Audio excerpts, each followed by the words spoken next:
வணக்கம், நான் உங்கள் ஆஸ்ட்ரோ திவ்யதர்ஷினி. இன்னைக்கு ஒரு முக்கியமான நேரத்தை பத்தி தான் பார்க்க போறோம். ஏற்கனவே சோடசகாலை பத்தி நான் உங்களுக்கு சொல்லியிருந்தேன். அதே போல இதுவும் ஒரு முக்கியமான நேரம். இது மைத்ரேய முகூர்த்தம் அப்படின்னு சொல்லக்கூடிய நேரம். மேக்சிமம் இந்த நேரத்தை நீங்க கேள்விப்பட்டிருக்கலாம்.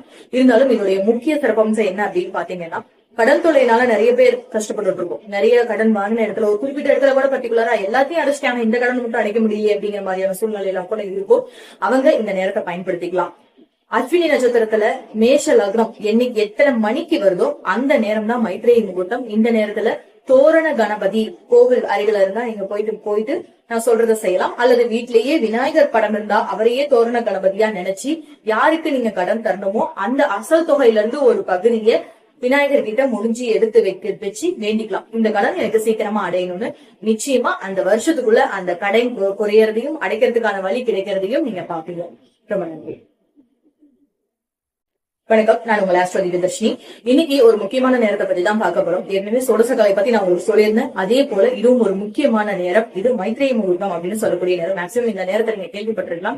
இருந்தாலும் இதோடைய முக்கிய சிறப்பம்சம் என்ன அப்படின்னு பாத்தீங்கன்னா, கடன் தொல்லையினால நிறைய பேர் கஷ்டப்பட்டு இருக்கோம். நிறைய கடன் வாங்கின இடத்துல ஒரு குறிப்பிட்ட இடத்துல கூட பர்டிகுலரா எல்லாத்தையும் அடைச்சிட்டாங்க, இந்த கடன் மட்டும் அடைக்க முடியல அப்படிங்கிற மாதிரியான சூழ்நிலை எல்லாம் கூட இருக்கும்.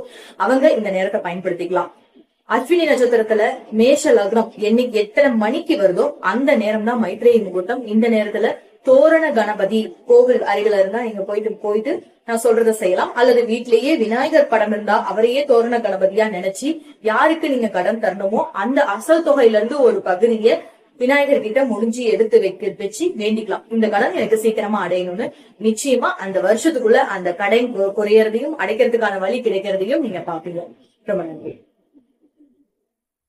வணக்கம், நான் உங்கள் ஆஸ்ட்ரோ திவ்யதர்ஷினி. இன்னைக்கு ஒரு முக்கியமான நேரத்தை பத்தி தான் பார்க்க போறோம். ஏற்கனவே சோடசகாலை பத்தி நான் உங்களுக்கு சொல்லியிருந்தேன். அதே போல இதுவும் ஒரு முக்கியமான நேரம். இது மைத்ரேய முகூர்த்தம் அப்படின்னு சொல்லக்கூடிய நேரம். மேக்சிமம் இந்த நேரத்தை நீங்க கேள்விப்பட்டிருக்கலாம். இருந்தாலும் இதோடைய முக்கிய சிறப்பம்சம் என்ன அப்படின்னு பாத்தீங்கன்னா, கடன் தொல்லையினால நிறைய பேர் கஷ்டப்பட்டு இருக்கோம். நிறைய கடன் வாங்கின இடத்துல ஒரு குறிப்பிட்ட இடத்துல கூட பர்டிகுலரா எல்லாத்தையும் அடைச்சிட்டாங்க, இந்த கடன் மட்டும் அடைக்க முடியல அப்படிங்கிற மாதிரியான சூழ்நிலை எல்லாம் கூட இருக்கும். அவங்க இந்த நேரத்தை பயன்படுத்திக்கலாம்.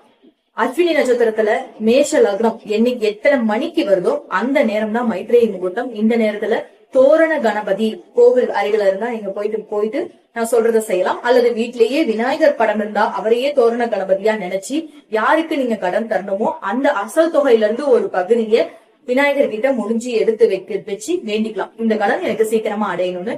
நிச்சயமா அந்த வருஷத்துக்குள்ள அந்த கடன் குறையறதையும் அடைக்கிறதுக்கான வழி கிடைக்கிறதையும் நீங்க பாப்பீங்க.